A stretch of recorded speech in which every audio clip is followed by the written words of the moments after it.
namni silaayyuu kaayyoo isaaf gadi jedhee, namni kaayyoo isaaf beela'ee, namni kaayyoo isaaf rakkatee boru galma ga'uutti jira. Boru quufuutti jira.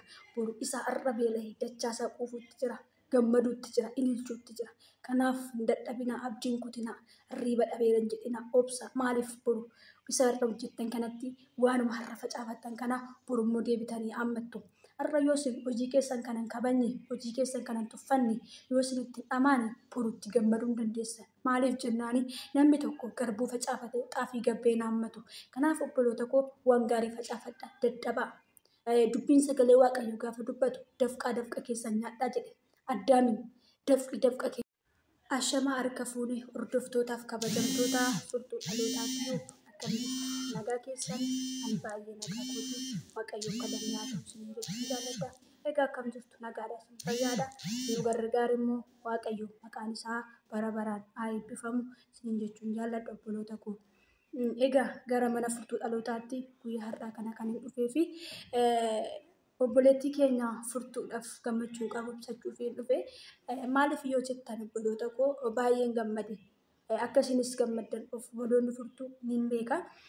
Egaa furtuu koo baga Waaqayyo si gargaaree, baga gammaddee, baga ija firii kee, baga firii dafqa keetii yookiis firii xaarii keetii, firii dhiphina keetii Waaqayyo si argisiisin jechuun jaalladha. Egaa obboloota koo maaliif jennaani gola hormaa kana keessa dhaabatanii hojii kana hojjechuun nu ulfaata. Madaa midhaan waamamaatii, janamaan ilaallamaatii, hirriiba dhabaatii, waa baay'ee ta'aatii jechuudha. Isa kana immoo nama obsee kaayyoo isaaf nama gajjedhetu ga'a malee namni kaayyoo isaaf jarjaru galma hin ga'u. Egaa obboleettii koo baga gammaddee, baga Waaqayyoon si gargaareessuun jedha. Egaa akkasuma immoo galateeffachuu kan hin barbaadu hordoftoonni furtuu dhalootaa dadhabne otoo hin jedhin, nuffine otoo hin jedhin, amma isheen firii ishii kan ijaan argitutti wajjin turtanii ishee gargaaruudhaan, ishee jajjabeessuudhaan, yaada qabdan isheedhaaf qooduudhaan, beekumsa qabdan isheedhaaf kennuudhaan, ishee faana warri turtan akkasuma galata guddaa na biraa qabdu.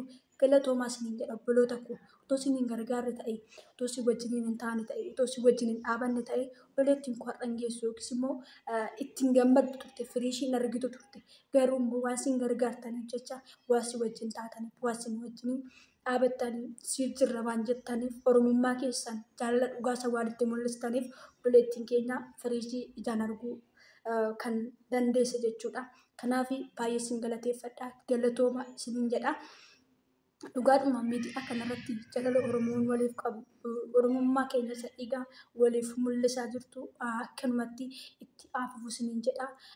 Addaan citoo otoo hin taane kanuma caala ta'ee jaalalli keenya, Oromummaan keenya iddoo hundumatti miidiyaa irratti ta'ee iddoo kamirratti illee akka walirraa calaqqisu, akka nurraa ifu isiniin jedha. Inni kun ergaa kooti obboloota koo. Galatoomaa isiniin jedha.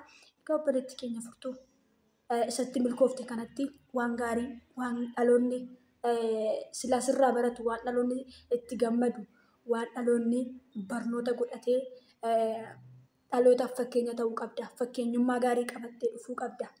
Baay'ee isaanii argineerra miidiyaa isaanii guddifatanii waan hin taane irratti kan hojjetan, waan hin bareenye, waan aadaa Oromoo, waan safuu Oromoo cabsu, akkasuma waan fuula namaatti hin bareenye, waan aadaa keenya gadi qabu, waan aadaa keenya tuffachiisu gochaa kan jiran hin jiru. Hin argina, ilaalaa oolla.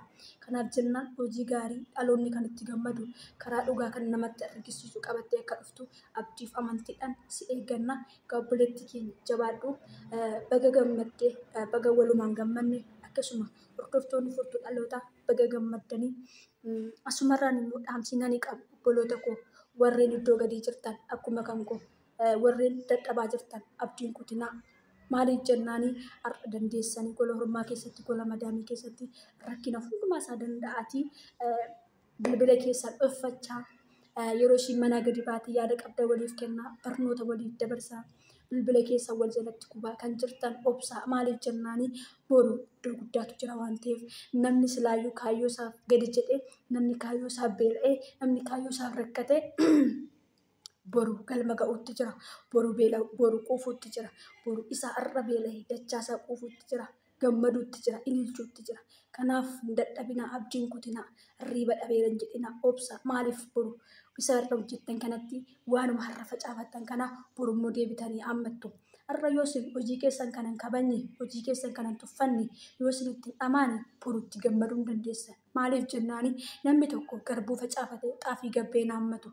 Kanaaf obboloota koo waan gaarii facaafadhaa dadhabaa. Dubbiin sagalee waaqayyoo gaafa dubbatu dafqaa dafqa keessan nyaadhaa jedhe.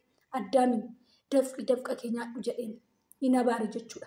Kanaaf nuti dafqinee sammuu keenyatti dhukkubsannee dhalootaaf waan gaarii maal barsiisuu qabna? Yaada akkamii fiduu qabna?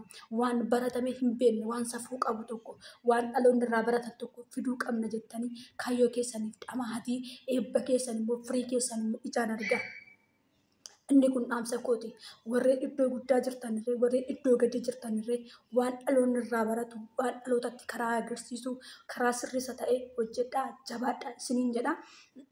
Inni kun warra sagalee koo dhagaa jiru kana hundaaf dhaamsa kooti, gorsa kooti. Namoota baay'ee taasifamneerra. Otoo kara yuutuuba kanatti dhufin namoota baay'ee ilaallee taasifamneerra.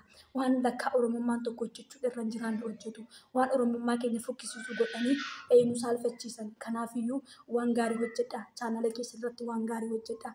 Dhalootaan barsiisa, dhalootaaf karaa ta'a. Waan biraaf Oromummaa keenya karaa ittiin mul'atu godhaa. Oromummaa keenya karaa sooshaal miidiyaa kanarra jabeeffadhaa isiniin jedha.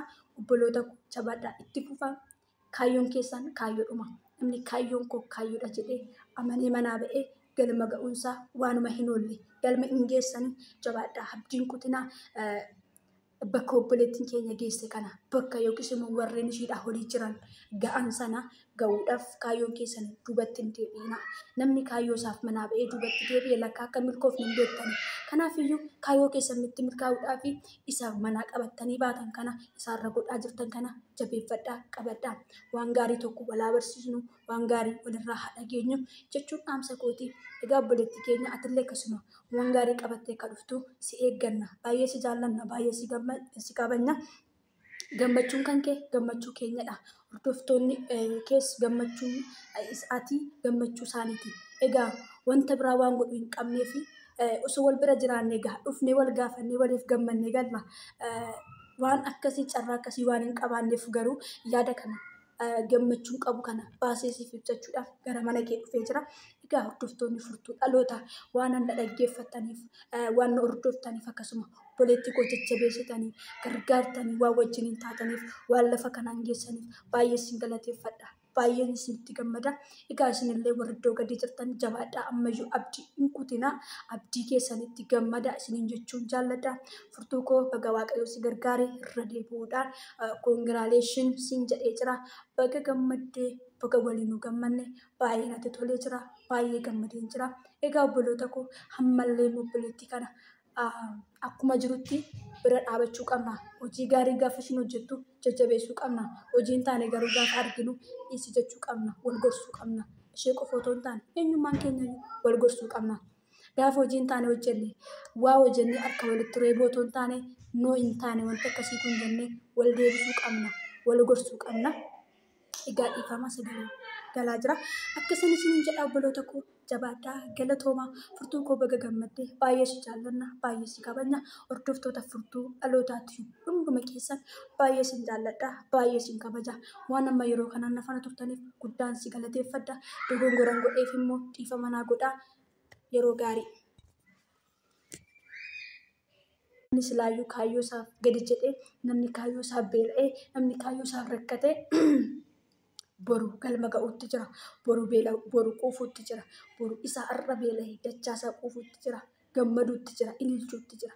Kanaaf hin dadhabinaa, abdiin kutinaa, hirriiba dhabeera hin jedhinaa, obsa. Maaliif boru isa irra hojjettan kanatti waanuma har'a facaafattan kana borummoo deebitanii hammattu. Har'a yoo isin hojii keessan kanan kabanye, hojii keessan kanan tuffanne, yoo isin itti amaane borutti gammaduu hin dandeessan. Maaliif jennaani namni tokko garbuu facaafatee xaafii gabbee naammatu. Kanaaf obboloota koo waan gaarii facaafadhaa dadhabaa. Dubbiin sagalee waaqayyoo gaafa dubbatu dafqaa dafqa keessan nyaadhaa jedhe. Addaamin dafqi dafqa